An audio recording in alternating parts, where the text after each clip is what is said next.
Hidup itu sebisa mungkin harus kuat, hebat, bermanfaat, dan menjadi saluran berkat. Menjadi saluran berkat itu, ini soal ini ya, matematika Tuhan atau ekonomi Tuhan ekonomi Tuhan.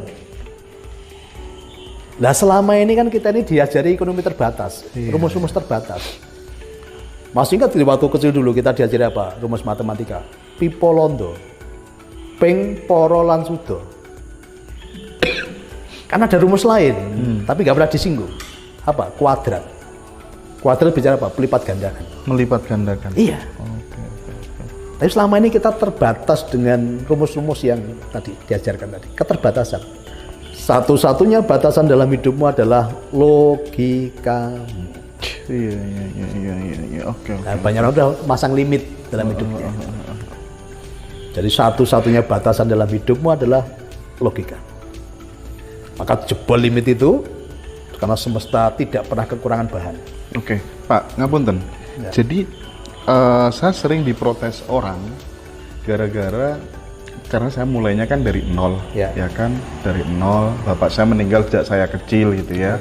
Terus kemudian saya mulai belajar melipat gandakan sumber penghasilan. Betul. Yang tadinya 4 jadi 8, 8 jadi 16 dan seterusnya begitu. Tapi ternyata itu katanya itu nggak berlaku buat umum. Nah, ini yang kemudian saya pengen konsultasikan ke Pak Niko. Ya. Sebenarnya bagaimana sih gitu? Tuhan tidak pernah membeda-bedakan umatnya. Semuanya disediakan yang sama. Tadi kembali ya, selama ini banyak orang meminta-minta sama Tuhan. Padahal Tuhan tidak pernah memberi.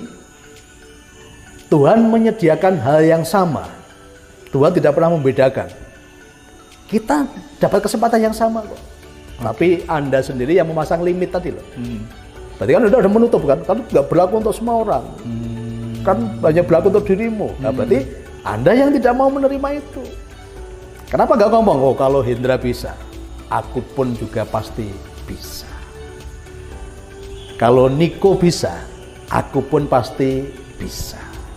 Yang membedakan cepat dan tidaknya sesuatu yang sudah kita create menjadi kenyataan itu variabel apa saja Pak Niko? Ya, ikuti prosesnya. Oke. Ya, kemudian menghapus rasa-rasa yang nggak enak tadi. Oke. Jadi kemarahan, kebencian. Termasuk belief-belief negatif. Ya, program-program yang lama yang ditanamkan tadi loh. Itu dihapus dulu, kosongkan dulu. Maka ada istilah apa? Lapang hati, lapang rezeki. Lapangkan hatimu dulu. Ya, sampah-sampah dibersihkan dulu. Kalau sampahnya udah bersih, otomatis rezeki itu udah masuk. Makanya ada satu pengajaran ya. Kalau kamu berdoa, kalau kamu menghadap Tuhan, ampuni dulu kesalahan saudara-saudaramu. Artinya apa? Nggak ada kotoran, nggak ada sampah dalam hatimu. Bersihkan sampah-sampah itu. Semakin cepat membersihkan sampah itu, sesuatu yang baru akan segera masuk. Tapi kalau di hatinya masih penuh dengan sampah, yang baru akan masuk. Hatimu penuh. Maka banyak orang ketika masih menyimpan sampah dan kotoran lama kan hatinya sesek. Iya Pak. Wah, sesek rasanya. Karena apa? Sampah yang kamu simpan. Kosongkan. Lepaskan semua. Yang baru akan masuk. Makanya kami rubah. Contoh ketika tadi ada orang, Pak, saya itu ketika ingat si A si B sakit Pak. Loh, kenapa sakit? Itu dulu menipu saya Pak. Maka di tempat saya rubah. Kan orang selalu katakan uangku ditipu, uangku hilang. Saya kasih pelajaran Mas Hendra. Uang itu tidak bisa hilang. Ingat-ingat ya. Uang nggak bisa hilang. Uang tidak bisa hilang. Oke, tak praktekkan langsung ya. Nah, dengan itu banyak orang akhirnya mengalami kelimpahan gitu. Oke, ini kan uang saya ini. Oke. Uang ini bisa hilang nggak? Enggak kan? Enggak. Ya, sama. Berarti uang itu nggak bisa hilang.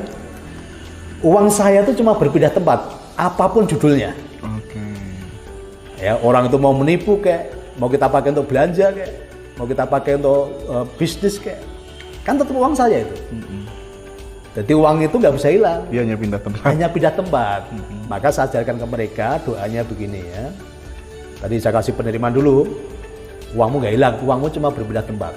Maka diucapkan ketika mau tidur dan setelah bangun tidur. Tuhan, hari ini aku bahagia dan mengucap syukur. uangku yang ada di A, B, C, D tadi sebutkan. Saat ini sedang melipat gandakan dirinya sendiri dan segera kembali kepadaku dengan membawa teman-temannya. Ayo tambah sugih lah. Tambah sugih. Karena balainya nggak sendirian, buat teman-temannya lah. Ketika sudah ada penerimaan tadi, mereka plong maksudnya. Oh gitu Pak Niko ya. Oh Pak, plong Pak sekarang Pak. Tadi datang bersesek, plong. Dan ternyata kehidupannya cepat dipulihkan itu. Ketika sudah mengampuni, melepaskan tadi. Ketika melekat kan berat tadi. Lepaskan. Tapi dengan tadi membaca mantra tadi, Tuhan hari ini aku bahagia dan bersyukur. Uangku, karena uang nggak bisa hilang, cuma berpindah tempat. Uang itu bisanya cuma berpindah tempat atau berubah bentuk. Uang tak belikan HP, berubah bentuk jadi HP, atau berpindah tempat. Maka tadi uangku yang ada di A, B, C, D ya, saat ini sedang melipat gandakan dirinya sendiri dan segera kembali kepadaku dengan membawa teman-temannya. Sampai ucapan itu bayangke uang turun dari atap kemperutuk ya, bertebangan masuk ke rumah kita. Dahsyat itu maksudnya. Nah, jangan salah, sekarang ini pun itu kan efek dari uang saya yang jalan-jalan udah pada balik dan buat teman-temannya. Dulu yang jalan-jalan juga banyak.